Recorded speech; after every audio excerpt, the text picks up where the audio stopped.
ने कहा पूतना का नाम अच्छा था। बोले पूतना, पूत यानी पवित्र, ना माने जो नहीं है, नाम भी अच्छा नहीं है। किसी ने कहा काम अच्छा होगा। बोले लोक बाल अग्नि, छोटे छोटे बालकों को मारना ये उसका काम है, काम भी अच्छा नहीं। नाम अच्छा नहीं, काम अच्छा नहीं। किसी ने कहा जाति ऊंची होगी इसलिए वैकुंठ मिल गया। बोले राक्षसी, जाति भी अच्छी नहीं। तो किसी ने कहा पूतना काम नाम जाति अच्छी नहीं थी लेकिन पवित्र भोजन करने वाली रही होगी।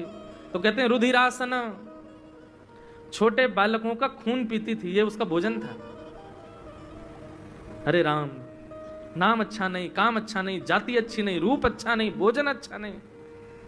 तो किसी ने कहा भगवान के पास अच्छे भाव से आई होगी। जगांग शयापी हरे, दुनिया के लोग पुष्प लेके आते हैं, प्रसाद लेकर के चढ़ाते हैं, वो ठाकुर जी को मारने के लिए आई थी। नाम काम जाति रूप आशय कुछ भी अच्छा नहीं था और फिर भी स्तनम दत्वा सदगतिम, उसको सदगति दे दी आपने, क्यों? तब ठाकुर जी कहते हैं हमको पूतना का मारने का तरीका अच्छा लगा। वो जैसे मारने, लोग अस्त्र शस्त्र से मारते हैं, लोग दुनिया भर के नियमों से मारते हैं, पर वो ऐसे मारने आई थी जैसे कोई माँ अपने बालक को वात्सल्य भाव से दुग्ध पिलाती है। ठाकुर जी यहां सिद्ध करते हैं, बोले माँ के पयोधर में दुग्ध नहीं होता है। बालक के प्रति जब तक माँ वात्सल्य भाव से नहीं देखेगी तब तक उसके पयोधर में दुग्ध नहीं आ सकता। माँ जब वात्सल्य रूप से अपने पुत्र को देखेगी, निहारेगी, तभी दूध प्रकट होता है। पूतना के पयोधर में एक क्षण के लिए दुग्ध आया, इसका मतलब उसने एक क्षण के लिए मुझे वात्सल्य भाव से देखा था। एक क्षण के लिए उसके मन में यह आया था कि नन्हा सा बालक है, और वो एक क्षण का वात्सल्य भाव ठाकुर जी को इतना प्रिय लगा कि ठाकुर जी ने वैकुंठ में भी मां की गति प्रदान कर दी। भैया यहां हमारे साथ व्यक्ति इतनी सी गलती कर दे तो हम जीवन भर के रिश्ते तोड़ देते हैं उससे, लेकिन ठाकुर जी के विपरीत सारी स्थिति थी पूतना की, लेकिन इतना सा एक अच्छा गुण किया उसने। एक क्षण के लिए बस सोचो, विचार करो, एक क्षण के लिए बस ठाकुर जी को लेकर के बस भावना भी ये रही होगी कि थोड़ा दुग्ध इनके मुख में जाए, तो थोड़ा वात्सल्य भाव से देखा तब दुग्ध आया। इसी भाव से ठाकुर जी रीझ गए, सदगति प्रदान कर दी। भैया आपको यदि स्वभाव बनाना है ना तो इनके जैसा बना। कितना अच्छा स्वभाव है ठाकुर जी का। हम नौकरों पे चिल्लाते रहते हैं, क्यों? दाल में नमक नहीं डाला, ये नहीं डाला, वो नहीं डाला, बेचारा अगले दिन बढ़िया बनाता, फिर चिल्लाते हैं। उसने कहा सेठ जी आज भी खराब है क्या दाल? बोले नहीं आज तो बढ़िया बनी है। फिर आप चिल्ला क्यों रहे हो? बोले मैं इसलिए चिल्ला रहा हूं, तूने कल क्यों बिगाड़ी थी? आज तो बढ़िया बनाई है, कल क्यों बिगाड़ दी थी? हम लोग कैसे हैं बंधु? ठाकुर जी के आगे टिकने लायक भी नहीं है हम लोग। ठाकुर जी का स्वभाव देखो, केवल उसकी एक भाव पर ठाकुर जी रीझ गए। जननी की गति दई पूतना कुपेल, हमारी ब्रज भाषा का एक पद है, ब्रज भाषा में ही है। जननी की गति दई पूतना कुपेल, और विष देने आई पाई मुक्ति ठेलम ठेल। विष देने आई पाई मुक्ति ठेलम, खुले स्वर्ग के किवाड़, स्वर्ग के किवाड़। हाँ भैया प्रेम ने दिया की सदा उल्टी बहे धार, कौन पावे आपको पार। प्रेम ने दिया की सदा उल्टी बहे धार। ठाकुर जी के मन की पता नहीं चलती कभी कभी। जीवन भर का भजन कहो तो स्वीकार ना करें आपका, और किसी महापापी के एक क्षण के स्नेह पर इतने रीझ जाएं कि उसको सब कुछ न्यौछावर कर दें। इसलिए 24 घंटा कुछ ना कुछ ऐसा स्नेह प्रदान करते रहो, पता नहीं किस पर रीझ जाएं ठाकुर जी, पता नहीं कौन सा अच्छा। एक सदन कसाई की कथा आती है कि वो शालिग्राम जी को भार समझ करके उठा लाया। वो तोलते हैं ना तराजू में, एक तरफ रखते हैं भार को, क्या बोलते हैं उसको? बाट है, सब जगह अलग बोलते हैं भाई। हाँ बाट। अब वो बाट समझ करके शालिग्राम जी उठा ला, उसको नहीं पता शालिग्राम जी हैं। अच्छा बाट समझ करके रखता था, ये भी चलो ठीक है, लेकिन दूसरी तरफ तोलता किसको था? मांस को। मांस तोलता था ठाकुर जी को रख के, उसको पता ही नहीं था कि ये भगवान है। और जैसे ही तराजू उठाता, मांस तोलता, वो ठाकुर जी को उठाओ, किसी भाव से ठाकुर जी को रिझाते ही रहो। कौन सा भाव अच्छा लग जाए क्या पता। महाराज रामानुज स्वामी जी महाराज, हमारे रामानुजाचार्य जी जगन्नाथपुरी गए। जगन्नाथपुरी में जाकर के रामानुज स्वामी जी ने देखा वहां के उड़िया पंडा, उड़िया पुजारी, वो ना तो आचार विचार किसी चीज का पालन नहीं करते, हरि हरि बोल लो, हरि हरि बोल लो करके जगन्नाथ जी के आगे नाचते रहते हैं। यहाँ पान भी दब रहा है और उसी से सेवा भी चल रही है ठाकुर जी की। रामानुजाचार्य जी बोलिए ठीक नहीं है भैया, परब्रह्म परमात्मा साक्षात जगन्नाथ जी, उनकी नियम से सेवा होनी चाहिए।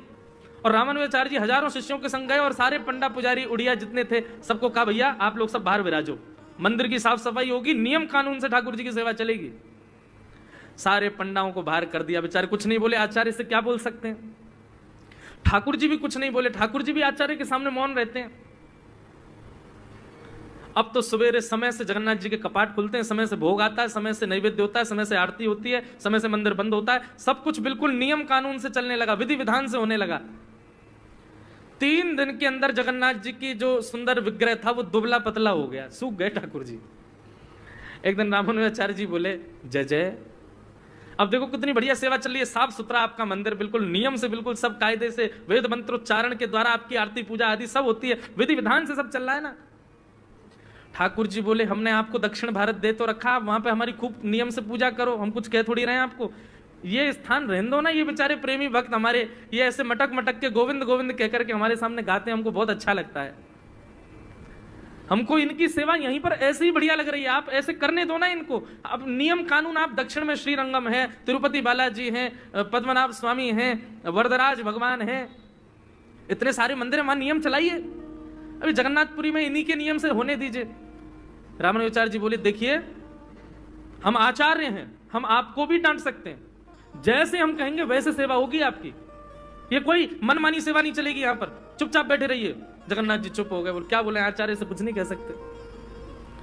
रात्रि में शयन करा करके रामानुज स्वामी जी अपने सब शिष्यों के साथ सोने चले गए, तो बलभद्र जी, सुभद्रा जी, जगन्नाथ जी, सुदर्शन जी, गरुड़ जी सब एक संग बैठ गए, आपस में मीटिंग हो रही सबकी।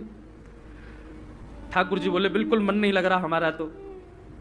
बलराम जी बोले अब क्या करें, और जब बलराम जी के ही अवतार है रामानुज स्वामी जी, बोले क्या करें, हमारे तो अवतार हैं, हम तो कुछ कह ही नहीं सकते, हमारा अंश है वो। सुभद्रा जी बोली हम तो वैसी छोटी हैं, हम क्या कहेंगे उनसे। जगन्नाथ जी के नेत्रों में आंसू आ गए, बोले मुझे रामानुज स्वामी जी बहुत प्रिय हैं, मुझे उनकी सेवा बहुत अच्छी लगती है, लेकिन जगन्नाथपुरी में मुझे ये भोले भाले उड़ियाओं की सेवा ही अच्छी लगती है, ये दाल भात ही खवाते हैं 365 दिन, मुझे उसी में ही सुख मिलता है। अब कैसे समझाऊं मैं अब यहां तो एकादशी और करनी पड़ रही हमको। तब भगवान बोले एक काम करो, हे गरुड़ जी इधर आओ, रामानुज स्वामी जी और उनके सारे भक्त सो रहे हैं, तुम विशाल रूप धारण करो और सबको अपनी कमर पर सोते हुओं को ही लिटा दो, सोते हुओं को ही अपने कमर पर लेकर के दक्षिण भारत छोड़ आओ। और गरुड़ जी महाराज ने जगन्नाथ जी की आज्ञा मानी, रात में सो रहे थे रामानुज स्वामी जी और उनके सब शिष्यगण, सबको अपने कंधे पर ऐसे धरा कि महाराज किसी को पता नहीं चला कि हम उठ गए, सब सोते हुए ही अपने कंधे पर सुला लिए और लेकर के गरुड़ जी महाराज सीधे दक्षिण भारत आ गए और श्रीरंगम में, तिरुचिरापल्ली श्रीरंगम में आकर के सबको व्यवस्थित सुला दिया, वापस लौट गए। गरुड़ जी की गति कितनी तेज है पता है आपको, गरुड़ जी कितनी द्रुत गति से चलते हैं। दुनिया में सबसे तेज चलने वाली वस्तु है मन, मन से तेज कोई नहीं चलता, लेकिन कहते हैं गरुड़ जी मन को भी पीछे छोड़ देते हैं, इतनी द्रुत गति से चलते हैं। आपको यहां से हैदराबाद जाने में 3 घंटे लगते हैं, लेकिन मन को 4 मीनार पहुंचने में 1 सेकंड भी नहीं लगेगा, 1 सेकंड में पहुंच जाएगा। आप बैठे रहो तांदूर में, मन पहुंच जाएगा। लेकिन गरुड़ जी उससे भी तेज चलते हैं। तुरंत गए महाराज रामानुज स्वामी जी आदि सबको सुला दिया, वापस आकर के द्वार खोल दिए, सारे उड़िया भक्तों को अंदर बुला लिया। रामानुज स्वामी जी रात्रि में सोए, सवेरे उठे तो देखा महाराज ये तो स्थान ही बदल गया, सब कुछ अस्त व्यस्त, कहाँ आ गए भैया। सब लोग एक दूसरे से पूछने लगे कहाँ है, कहाँ है, कहाँ है। तभी मुख्य द्वार खुला, शेष नाग पर श्री रंगनाथ भगवान पौड़े हैं, मंद मंद मुस्कुरा रहे हैं। रामानुज स्वामी जी बोले जय जय, ये क्या किया आपने। बोले अब आप यहीं रहो, वहां उन्हीं को सेवा करने दो, उसी में ही आनंद आ रहा है, हमारे जगन्नाथ विग्रह को उसी सेवा में सुख मिल रहा है। ठाकुर जी को कब क्या भा जाए, क्या कह सकते हैं हम, किस भाव पर ठाकुर जी रीझ जाएं, कैसे बता सकते हैं हम। इसलिए भैया रिझाते रहो, कभी ना कभी तो रीझ जाएंगे किसी भाव पर। ठाकुर जी पूतना का वध किया। भगवान अब 3 महीने के हो गए। जैसे ही ठाकुर जी 3 महीना के भये महाराज, भगवान ने करवट बदली आज पहले बार। जैसे ही करवट बदली तो पूरे ब्रजमंडल में करवट उत्सव मनाया गया। ठाकुर जी का करवट उत्सव हुआ। ढोल नगाड़े बजने लगे, ताशे बजने लगे, महाराज मृदंग बजने लगी। सब पूछने लगे कहाँ भय हो, कहाँ भय हो, कहाँ भय हो। बोले नंद के लाला ने आज करवट बदली है। बोले ओहो बधाई हो, बधाई हो, आज नंद के लाला ने करवट बदली है। ऐसा भैया ब्रजमंडल पूरे दिन ताड़े रहते हैं ठाकुर जी को। ठाकुर जी मुख से आ भी करें तो बधाई कब जाती है। बोले आज नंद के लाला ने आ कियो है। ऐसा उत्सव पूरे ब्रजमंडल में बन रहा है। ठाकुर जी के आसपास बालक बच्चे आकर के खड़े हो जाते हैं। ठाकुर जी अपने हाथ पांव चलाते हैं। किसी के अगर गलती से भी हाथ ठाकुर जी का छुप जाता है, वो बालक 3 दिन तक अपना गाल नहीं धोता। बोले क्यों, लाला ने अपने हाथ से छू दिया मुझे। किसी पर ठाकुर जी का चरण पड़ जाए तो महाराज उस स्थान पर चंदन लगा के घूमता है। बोले क्यों, चंदन काय को गाल पे काय को लगाया। बोले अरे अरे नंद जी के लाला ने यहाँ चरण मारो मेरे। ऐसा प्रेम ठाकुर जी को प्रदान कर रहे हैं कि परब्रह्म जगत नियंता जगदाधार त्रिलोकीनाथ भगवान भी रीझ गए ब्रजवासियों से। कितना प्रेम। ठाकुर जी का करवट उत्सव हुआ। एक बैलगाड़ी के नीचे कपड़ा बांध करके यशोदा मैया ने लाला को सुवाए दियो और चली गई भीतर उत्सव मनावे। ठाकुर जी सो रहे थे, इतने में ही सक्टासुर नाम का एक दैत्य आ गया। बैलगाड़ी के ऊपर आकर के बैठा। भगवान ने जैसे देखा सक्टासुर आया है, तुरंत अपना बाम चरण उठा करके लंबा किया और वेग से पूरा पीछे करके और जैसे ही मारा, 3 बार बैलगाड़ी आकाश में उल्टी सीधी हुई और नीचे आकर के गिरी। सक्टासुर का वध हो गया। जोर की आवाज हुई, सारे ब्रजवासी दौड़े, यशोदा मैया दौड़ी। जाकर के देखा तो बैलगाड़ी उल्टी पड़ी है, टूटी पड़ी है और बैलगाड़ी में जितने मटकों में दही आदि रखा था सब फैल गया और उसके बीच में नन्हे से गोपाल जी करवट बदल रहे हैं। यशोदा मैया ने जाकर के अपने लाला को गोद में भर लियो। सब लोग पूछने लगे भैया ये बैलगाड़ी कैसे गिर गई, ये कैसे भयो। कोई हवा नहीं आई, कोई आंधी नहीं आई, कोई दूर दूर तक कोई बैल नहीं आया, कोई गैया नहीं आई जी, कैसे पलट गई। सुखदेव जी कहते हैं राजा परीक्षित तभी वहां खेल रहे छोटे छोटे बालक यशोदा मैया के पास गए और मैया से जाके बोले मैया हम बताएं कैसे पलट गई बैलगाड़ी। बोले हाँ बताओ। बोले 13,100 लाला है ना, जाने अपनो पाम लंबो कियो, इतनो लंबो कियो मैया, इतनो लंबो कियो, इतनो लंबो कियो और लंबो करके जाने पीछे करके जैसे ही मारी ना, सोई बैलगाड़ी यो 3 बार चक्रा खा करके पलट गई। यशोदा मैया की गोद में लाल जी बैठे हैं। मैया बोली यहाँ पे आइयो। जैसे ही वो पास गयो, मैया ने एक दियो वाक्य। झूठ बोले, नेक सो मेरो कोमल सो लाला, रुई जैसो मेरो लाला और बाने इतनो लंबो पाम कियो बैलगाड़ी पलट गई। झूठ बोले मोते बाबड़ो, मजाक करवे आगो है। बालक बोलो मैया तेरी सौगंध खा के कह रहा हूं मैंने अपनी आंखन से देखी। अच्छा मेरी सौगंध और खा, यहाँ पे दोबारा एक और दियो मैया ने। झूठ बोले। ठाकुर जी किलकिल करके हंस रहे, बोले बच्चा तो सच ही बोल रहे, मैया मान नहीं रही है। सुखदेव जी कहते हैं परीक्षित अप्रेमयम बलम तस्य बालकस्य नते विदुः। छोटे छोटे बालक तो सच कह रहे हैं लेकिन यशोदा मैया स्वीकार नहीं कर रही है ना, मेरो लाला ना कर सके, मेरो तो कोमल सो लाला कैसे कर सके। मैं कहा करता हूं बंधुओं कथा में, प्रेम में आपका प्रभुत्व स्वीकार नहीं किया जाता, प्रेम में आपकी पदवी स्वीकार नहीं की जाती, प्रेम में आप कौन हो, कितने श्रेष्ठ हो, इसको भुलाया जाता है, तभी प्रेम होता है। पदवी देख करके, श्रेष्ठताएं देख करके, उपयोगिताएं देख करके जब आपसे प्रेम किया जाता है तो वो आकर्षण होता है, प्रेम नहीं।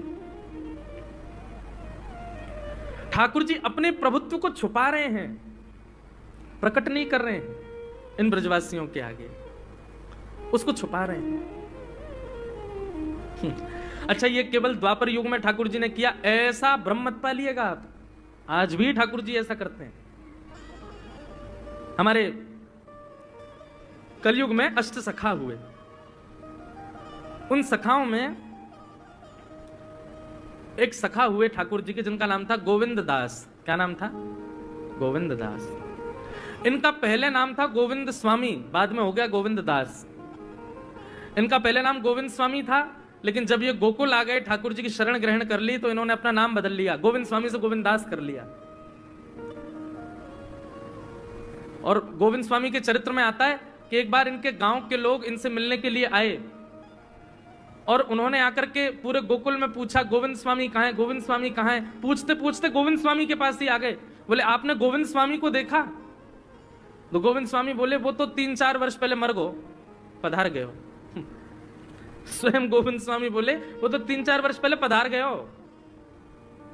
गांव के लोग बेचारे रोने लग गए, बोले राम हमारे घर को, हमारे गांव को बालक बेचारो यहाँ पे आयो, मर गो बेचारो। बोले हाँ मर गए हो।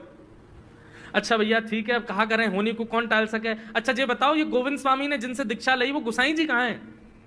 बोलो वो सामने बैठे वहां पे। सब लोग गए, गुसाई जी को जाकर के प्रणाम किया। गुसाई जी से बोले हम गोविंद स्वामी के गांव से आए हैं, बहुत बुरा भयो, हमारे यहाँ को बालक तुम्हारे यहाँ आयो, आके मर गो बेचारो। गुसाई जी बोले किसने कहा गोविंद स्वामी मर गए? बोले एक आदमी मिलो, वो बोलो 4-5 वर्ष पहले गोविंद स्वामी तो मर गए।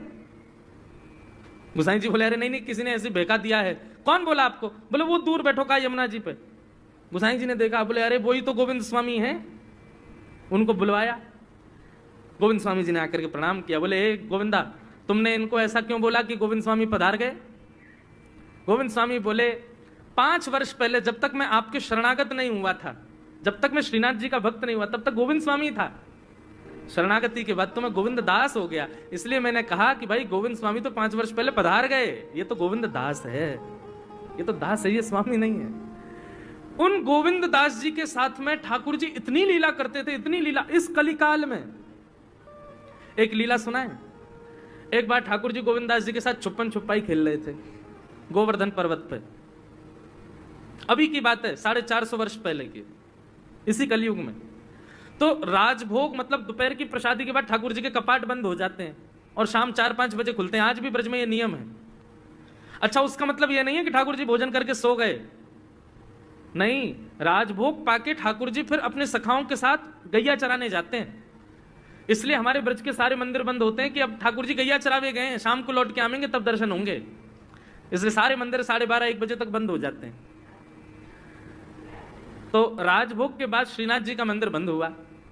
सोई श्रीनाथ जी गोविंद स्वामी और कुछ सखाओं के साथ खेलने निकल जाते गोवर्धन पर्वत पर। आज गोविंद स्वामी बोले लाला छुपन छुपाई खेलेंगे। ठाकुर जी बोले ठीक है। और जैसे ही छुपन छुपाई खेलने लगे महाराज, तो पहली डायन गोविंद दास जी की आई। बोले सब छुप जाओ, मैं 10 तक गिनती करूंगा फिर ढूंढूंगा। ठीक है। अब कोई महाराज वृक्षन के पीछे चलो गो, ठाकुर जी एक वृक्ष के ऊपर चढ़ गए, कोई गुफा में चलो गो, कोई कहीं चले गए। और गोविंद दास जी गिनती करना है 1 2 3 4 5 6 7 8 9 10। 10 गिनती पूरी हुई तो गोविंद दास जी ढूंढने निकले। लेकिन सबसे सरल था ठाकुर जी को ढूंढना। क्यों? इतना इत्र लगाते हैं ठाकुर जी कि जहां से भी जाते हैं वो जगह महक जाती पूरी। तो गोविंद दास जी क्या करते, सूंघते हुए चलते। जहां से भी चंदन की सुगंधी आ रही थी वहीं चल देते। वृक्षों को सूंघते, पृथ्वी को हर अंग से सुगंध आती है ठाकुर जी की। तो जहां चरण रखते हैं महाराज वो वर्षों तक सुगंधित रहती है। सोई गोविंदास क्या करते, 2 मिनट में ही जाते और ठाकुर जी के जिस वृक्ष पर बैठ जाते वहीं नीचे से जाके कहते थे ठाकुर जी पकड़ लियो।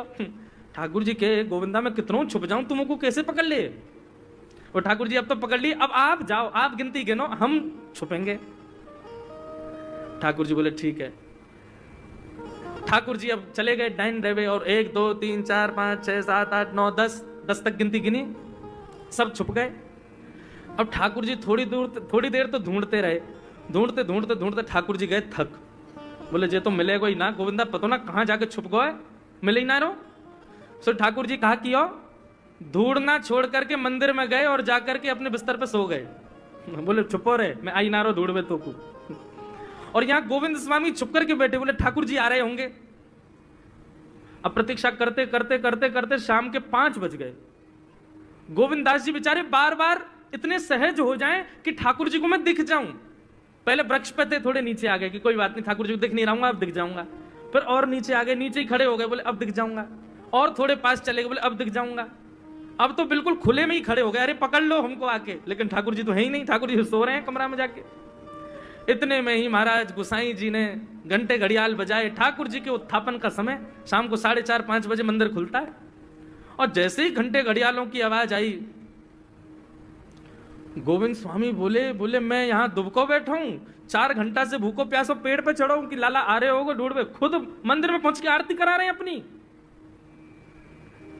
गोविंद दास जी मंदिर के बाहर जाके खड़े हो गए तो देखा श्रीनाथ जी बढ़िया प्रेम से खड़े आरती करवा रहे। जैसे ही श्रीनाथ जी ने देखा सामने गोविंदा खड़ो है, तो ठाकुर जी डरन लगे। बोले क्यों? या को पकड़वे में श्रम है, जा तो थक जाता हूं मैं, या हमारे तो आगे सो गए हो और जो गुस्सा कर रहा है। तो गोविंदास जी का पद है, दाव दे आयो भाज गमार, पद है, पद में ही ठाकुर जी को सुना रहे हैं। दाव दे आयो भाज गमार, कवई तो निकसे को भार, ऐसी दूंगो मार। ठाकुर जी घबराने लगे। गुसाई जी बोले जय जय कहा भयो? बोले देख गोविंदा, गोविंदा मुझसे नाराज है, रो मुझको सुना रो है।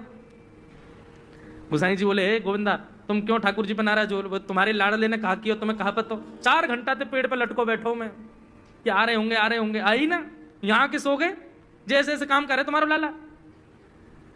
गुसाई जी जब ये लीला सुनते तो उनके नेत्र सजल हो जाते और गोविंद दास को हृदय से लगा के कहते तुम कितने भाग्यशाली हो, जगत नियंता त्रिलोकी नाथ इस कलिकाल में तुम्हारे साथ खेलते हैं, तुम्हारे साथ लीला करते हैं। गोविंद दास, ठाकुर जी को खेल बहुत प्रिय है बंधुओं, ठाकुर जी को खेलना बहुत प्रिय है। ठाकुर जी को आनंद कराओ। हमने गिरिराज जी की दंडवती परिक्रमा दी, हम थे, हमारे एक पंडित जी थे, एक फोटोग्राफर भैया थे, हम लोग थे 7-8 जने थे। दुनिया भर के लोग बोले जब भी आपकी परिक्रमा रुका करे, थोड़े थक जाया करो तो उस समय इसका पाठ करना, उसका पाठ करना, जे करना, कीर्तन करना, शुद्ध रहना, शुद्ध खाना, जैसे रहना, साबुन मत लगाना, तेल मत लगाना, दंडवती ऐसे करनी। अरे हमने कही हम लोग दंडवती कोई मनोकामना के लिए नहीं कर रहे हैं। तो मैंने कि गिरिराज जी बेचारे अकेले बैठे रहे हैं, सब लोग उनसे अपनी मनोकामना पूछते रहे, हम तो गिरिराज जी को हंसावे के लिए, उनको नचावे के लिए, उनको आनंद करावे के लिए, कछु दिना उनको आनंद उल्लसित करावे के काज दंडवती कर रहे हैं। और हम ऐसे ही करते थे, दंडवती करके जैसे ही हम थक जाते तो हम लोग कोई भजन कीर्तन नहीं करते, गिरिराज जी की तरफ मुख करके बैठ जाते और फिर चुटकुल्ला सुनाते गिरिराज जी को। बोले हंसाओ, ऐसी कछु बात कहो कि गिरिराज जी हंसे, फिर नाचते और ऐसा भाव रखते कि गिरिराज जी आपके संग नाच रहे हैं, आपको नचा रहे हैं। कछु भी भोजन की सामग्री लाते वहीं बैठ के खाते कंदरान में, क्यों? बोले गिरिराज जी हमारे संग खा रहे हैं, उनको सुख मिले, वो राजी रहे, ऐसे भाव। तो ठाकुर जी प्रेम में अपनी प्रभुता छुपाते हैं। भगवान सक्टासुर का वध किया, अब ठाकुर जी 1 वर्ष के हो गए। 1 वर्ष के ठाकुर जी जैसे ही भये तो महाराज नेक नेक ठाकुर जी उंगली पकड़ करके चलन लगे। धीरे धीरे अब ठाकुर जी बोलवे को प्रयास करें। 2 दतुइयां ठाकुर जी की निकल आई हैं, 2 दांत हैं बस। यशोदा मैया जैसी आज लाला को गोद में लेकर के घूम रही, तो ठाकुर जी यशोदा मैया को देखने लगे और धीमे से बोले मैया। ओहो, जैसे ही ठाकुर जी ने मैया बोली, यशोदा मैया के तो रोंगटे खड़े हो गए। बोले लाला दोबारा बोलिए, कहा बोलो? बोले मैया। अब तो यशोदा मैया लेके लाल जी को दौड़ के गई, नंद बाबा के पास बोली अरे देखियो लाला मैया बोले, मैया बोले। लाल नंद बाबा ने गोद में लिए, लाला लाला एक बार बोलियो बाबा। ठाकुर जी बोले बाबा। अब तो जैसे बाबा बोले पूरे ब्रजमंडल में फिर उत्सव होने लगे। अब सब आ रहे हैं ठाकुर जी को गोद में ले में और अपना नाम बुलवा में। कोई को कठिन नाम होवे तो ठाकुर जी गलत सलत बोल दे, वो और खुश है।